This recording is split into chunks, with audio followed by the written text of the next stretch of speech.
Here in the studio today, we have Hans Geenen, who was the property manager for Algoma Central Corporation Station Mall here in the Sault for 28 years. And he's going to share a little bit about the future of the mall industry in Sault Ste. Marie based on his experience. So, Hans, what can you tell us about the changing nature of the mall industry? Well, first thing I can say is this is no surprise. I mean, this has been coming for the last 15, 20 years. So the fact that Algoma Central decided to put Station Mall up for sale, and the fact that RioCan is now trying to divest all their holdings here in Sault Ste. Marie is really no surprise, because that's basically been brought about by a number of factors. And I mean, we all know that our costs have gone up, our property taxes have gone up, just maintaining buildings has gone up. But I think one of the big impacts is the internet shopping. It's had a real impact on retail in general. And let's face it, our community is not a growing community. I mean, we were projected to be at about 125,000 people by this time. And quite frankly, we're at 75,000 people on a good day. And that depends on what weekend it is. Yeah. So for the future of our Station Mall, I would say that's our main shopping center here in the Sault. Are they really waiting on somebody to act upon the open Sears building? Well, I think, I mean, what happened, it was a matter of timing. When Sears was still occupying their space, then obviously it would have been a good buy for, you know, potential investor.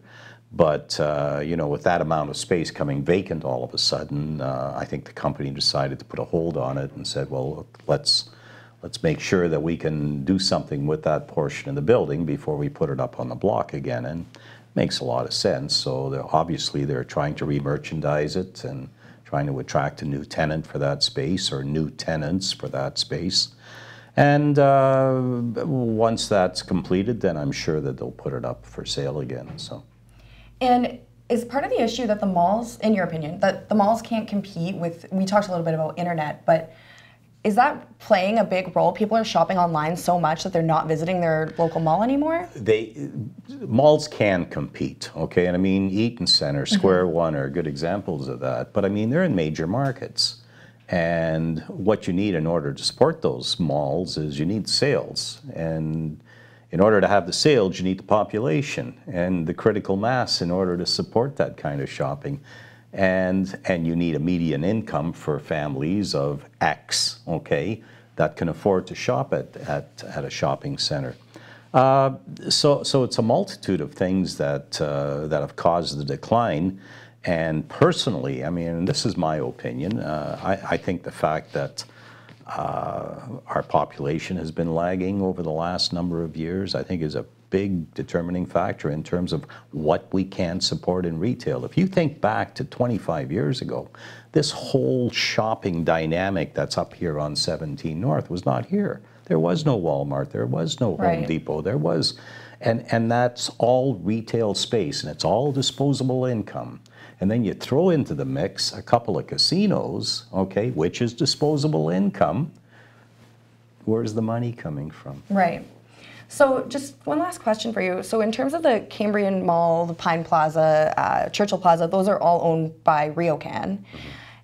And they're planning on selling about 100 complexes, from what we understand. How could that affect the job situation in Sault Ste. Marie?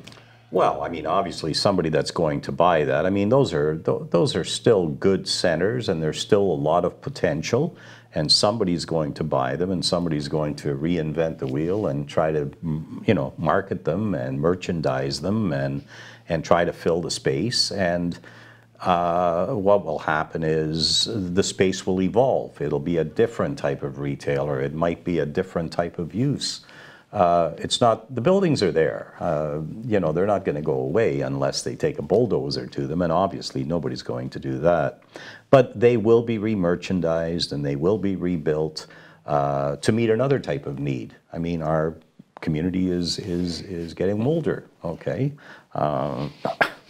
You know, somebody has to use a little creativity and decide, what do we need? you know, in order to make those buildings viable again. So there is hope for the industry. Of course there is. Of course, it's cyclical. It happens. Ebbs and flows. Yeah, and you know, life will go on. All right. Well, thank you so much for sharing your input with us, Hans, and we'll be back with more news after this break.